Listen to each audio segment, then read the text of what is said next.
فيهم غرضا من بعدي فمن أحبهم فبحبي أحبهم ومن أبغضهم فببغض أبغضهم وخير أمتي كان ثم الذين يلونهم ثم الذين يلونهم والسلطان جل الله بالأرض من هان سلطان الله بالأرض هانه الله إن الله يأمر بالعدل والإحسان وإيتاء ذي القربى وينهى عن الفحشاء والمنكر والبغي يعظكم لعلكم تذكرون فاذكروني أذكركم واشكروا لي ولا تكفرون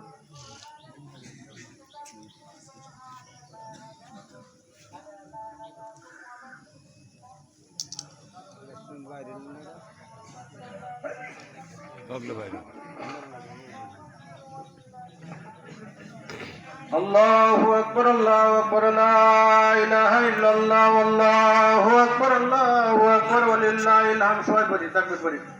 الله أكبر الله أكبر لا إله إلا الله والله أكبر الله أكبر ولله الحمد الله